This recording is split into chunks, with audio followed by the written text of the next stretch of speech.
A todos por haber venido a la presentación del último libro de Carme Arrufat Dalmau, Ora pro nobis.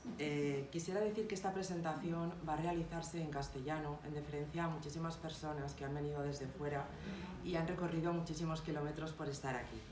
Sin embargo, y amb el permís de tots vostès, es fàcil que m'agarre alguna llicència. Con el permiso de todos ustedes, me cogeré alguna licencia. Muchísimas gracias por la seva comprensión, muchas gracias por su comprensión. Cuando Carme me propuso hacer la presentación de este libro, la verdad es que para mí fue todo un reto, porque ¿qué dices de una persona que tiene 35 premios literarios, un montón de libros escritos? Entonces, yo quería hacer una pequeña compilación de todo lo que es la historia de Carme. De Carme se puede decir que tiene premios tan importantes como varios Frederica Montseny, el Mont-ros del Camp, el Ulldecona, el Manuel de Pedrolo, el Sara Llorens, varios premios finalistas y accesi. ¿Se puede decir algo más? Claro que se puede y se debe. Lo que sucede es que antes de presentar ante ustedes Ora pro nobis, no quedaría bien hablar, o no hablar, mejor dicho, de los hermanos mayores del Ora pro nobis.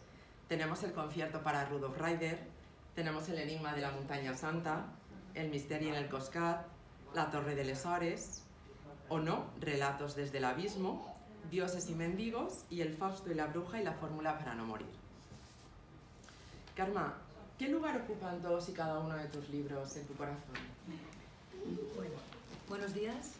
Antes que nada voy a contestar la pregunta, pero antes quería agradecer a la editorial Bunker Books de A Coruña, que ha editado este libro, a la librería Documenta por ofrecernos este espacio para poder hacer la presentación, a las personas que han colaborado en las lecturas y revisiones del libro, pues como mi marido Octavi, como Susi, como distintas personas, y en especial mención, bueno, a Pilar, que se ha cruzado España, sí. España, se ha cruzado la península para estar aquí.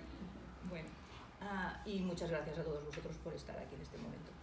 ¿Qué lugar ocupan mis libros en mi corazón? Bueno, yo pienso que yo empecé a escribir por necesidad vital, porque desde pequeña era alérgica a las injusticias y a los atropellos. Y entonces me encontraba a menudo pues que había de esto, ¿no? De hecho, yo tengo una hermana 2 años menor que yo y yo era como la salvadora de mi hermana. Cuando mi hermana venía y me decía, esta nena me ha pegado, yo iba a la nena y le decía, ¿por qué la has pegado? Pero ya se lo decía un poquito. O sea, no se te ocurra volver a tocar a mi hermana. Y así me convertí un poquito en la Robin Hood de la escuela. Hasta que un día, esto fue un poco así, pues como yo no tenía medida ni mucha conciencia, vino una niña que la que la había pegado era una niña muy grande y le llamaban la larga, pero hacía como un palmo más que todas las demás. Y entonces yo me fui a la niña también sin ningún problema, le dije, ¿por qué la has pegado? No sé qué, y la otra me cogió de aquí, me lanzó y fui a parar a una especie de banco de piedra. Total que me rompió un diente, una de las palas de delante, la tuve hasta los 18 o 20, que el dentista me dijo, esto se arregla, te voy a hacer una reconstrucción. Pues hasta entonces, hasta este momento, tuve el diente roto gracias a meterme con quien no debía. Bueno, empecé a escribir por necesidad vital y mi actitud biológica es de lucha. De lucha me refiero a que tenemos 3 actitudes biológicas en la vida que son... Perdón. Ay, un momento, que son lucha, huida o inmovilización, y yo, esto no se escoge, esto biológicamente tienes la que tienes. Pues mi hermana tenía la de huida y yo tenía la de lucha. Lucha significa, por un lado, pues que te enfrentas, por el otro lado que también recibes más, porque en este sentido, en mi casa decían que yo era la inteligente y yo ahora sé que no, la inteligente era mi hermana, que se me ahorró muchísimo porque ella sí, siempre supo evadir los problemas, mientras que yo me enfrentaba a mi papá, que era un señor pues que tenía un pronto, y entonces yo me ponía delante yo, sin tomar medidas, porque yo era así, él era así, y así íbamos. Bueno, entonces durante muchos años escribir fue mi válvula de escape, porque bueno, pues mi terapia, mi refugio, mi manera de poder soltar algo que para mí era pues duro, un dolor que yo estaba sintiendo, momentos complicados así. Después de escribir Fadas de Foc, me encontré con mujeres, en la calle incluso me encontré con mujeres que alguna vez me venían encima, me decían, me daban un abrazo, oye, que este libro me ha ayudado a ver claro muchas cosas y ha sido como una especie de sanación para mi situación personal y no sé qué. Entonces yo dije, bueno, pues esto, aparte de ayudarme a mí, parece que también da pistas a la gente, pues igual vale la pena seguir un poquito por aquí, no sé. Bueno, total, que entonces me puse a escribir con más intensidad. Y llegó un momento en que estaba dedicando casi 8 horas diarias a escribir. O sea, que escribir formaba parte de mi todo el día, ¿no? Durante una época fue así, estuve escribiendo mucho, fui haciendo muchos relatos, gané muchos premios, cada pequeño éxito era un empujón, y entonces mis libros son un poquito, ya sé que es tópico, pero un poco como mis hijos, cada uno es distinto, cada uno recoge un momento distinto de mi vida, cada uno recoge distintas cosas, pero en realidad pues todos tienen mucha verdad, esto sí que tienen, porque yo lo que no he escrito normalmente son mentiras, o sea, lo que sale, lo que surge de ahí dentro. Ya está. Sí, tal y como se dice, cuando se termina un libro, algo de ese libro queda en nosotros. En el caso de los libros de Karma, son las mujeres las que visten los libros. Parece que son mujeres fuertes y lo son. Entonces, yo quería comentar, por ejemplo, la historia de la pequeña Berta Ryder, que es la pequeña protagonista de los cuentos de Rudolf Ryder.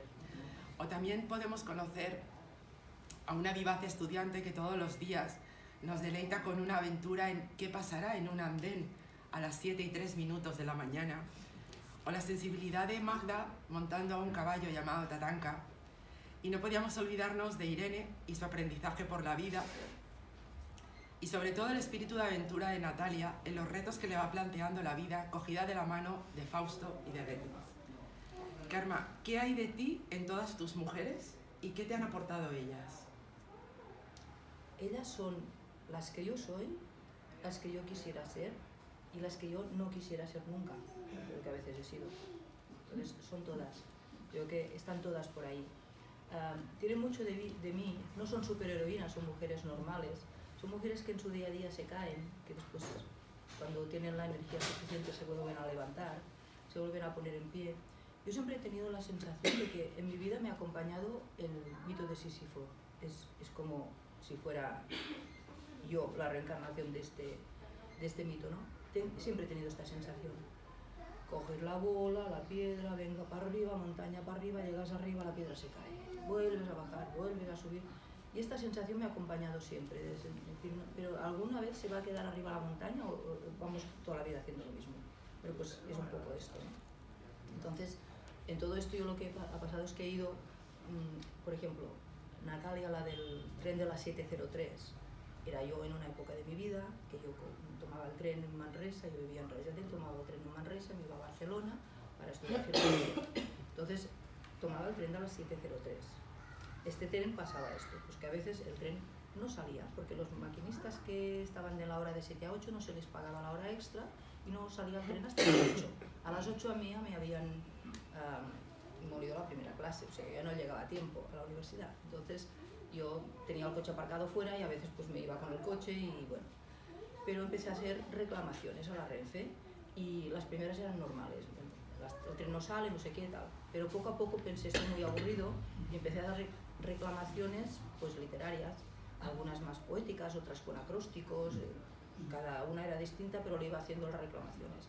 Y un día me fijé en la mirada del jefe de estación, ¿no? Y pensé, este hombre o me piensa que soy loca o siente un atractivo por mí porque realmente me está mirando de una forma curiosa, pero claro, no es para menos. Cuando una te hace reclamaciones de este estilo cada día, mira, ya viene cada día otra vez la de la reclamación, sí. Las coleccioné y al final la señora Mercesala, que en aquel momento era la directora de Renfe, me acabó escribiendo una carta. Sí, sí.